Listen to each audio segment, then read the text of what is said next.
गिबि गिबियावनो गासिबो बर' रादाब बुथुमगिरिसिम फुंबिलिनि गोजोननाय जासिहरबाय आरो लोगोसे नायगिरि बर' रादाब नायगिरि बिथांमोननिसिमबो रायजो राजा आइ आफा बिथांमोननिसिमबो जोंनि बेंटल सानजारां इउथ ग्रुपनिफ्राय खुलुमनाय आरो सिबिनाय बावनाय जासिहरनाय जाबाय।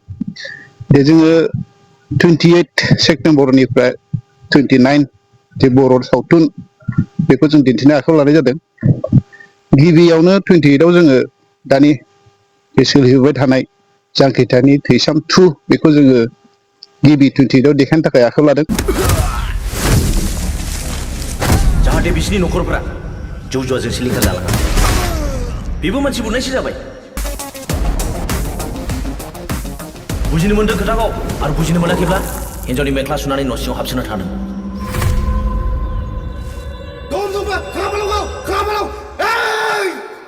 आं आयंखौ जेरैबाबो नागिरना लाबोथारगोन। মই তোকে কৈছো তোর হিরো ক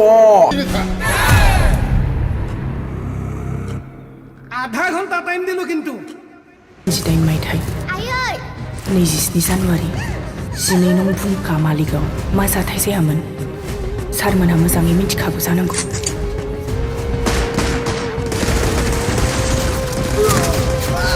ये तुम्हारा आखिरी मौका है जांगिला। जेनेबा गावसनबाय था।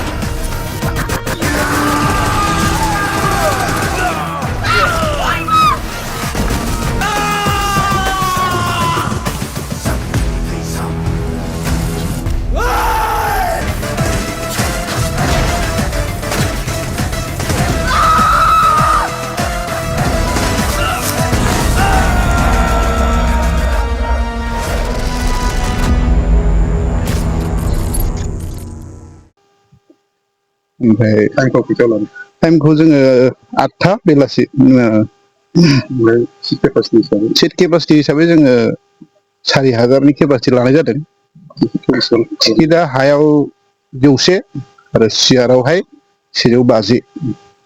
मा खावलायगोन बेखौनो जोङो बयखौबो रायजो राजा आइ आफा बिदा फंबायफोरखौ जे बाहाय फैनानै बयखौबो मदद होफैनो थाखाय खावलायनाय जाबाय। लोगोसे बर' सावथुन मुलुगखौ नों आं बयबो मदद होलायनानै जाहाथे जोंबो नोंबो आंबो एसे दावखोनायाव मदद होनो हायो। नों आं बयबो एसे बेखौनो जोङो नोजोर बोनानै बेखौ जोङो आखायाव लानाय जादों। नैथि हराव सिंखाय ओनसोलाव बर' अजाफोरखौ बुथारनानै गावनि गोदान साम्राज्य दागासिनो। बेसखले सासे माया बिसोर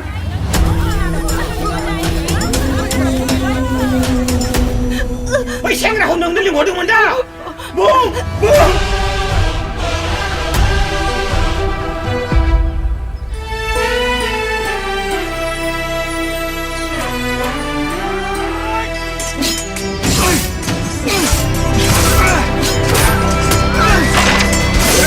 नोंनाव नों माब्लाबाबो देरहासार जानो हानाय नङा बे आंनि साव। आबै आं बे दुथांफोरनि सोमोन्दै आरोबाव बांसिन मिथिनो लुबैदोंमोन।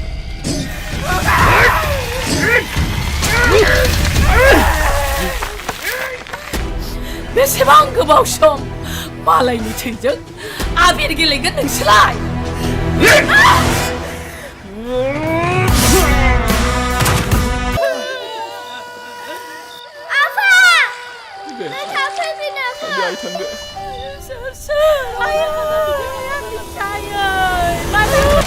बे समा जांख्रिखाफ्राना दावहा नांनायनि सम। नोंसोर गासिबो आंजों दावहा नांफानो हागोन हाया? जय आफा बोराइ बाथौनि। सुथुरनि सोलो फैमाल खालामदो गोजोन सामरायजोनि।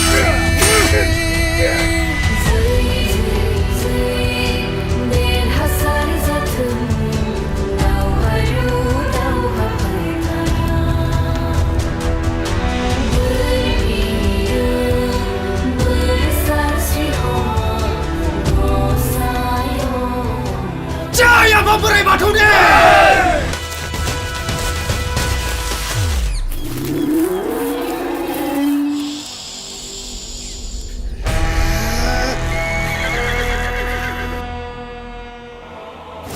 मोनसेनि खामानि बिदिब्ला आंनि मोननांगौनि गेजेराव मोनसे गोगा फैमाल जासिगोन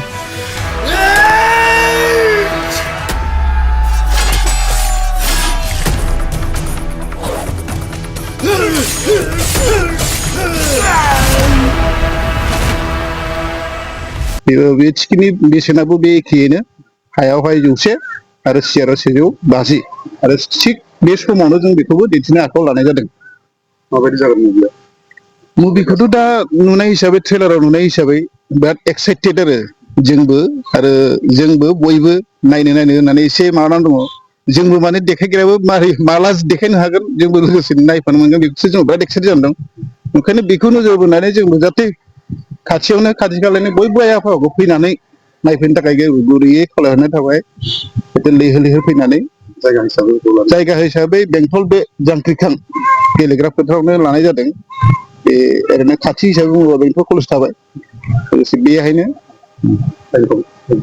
टाइमखौ जोङो 8टानिफ्राय बेलासिनि मोनाबिलि 8टानिफ्राय देखायनो थाखाय थाग थिग खालामनाय जादों आरो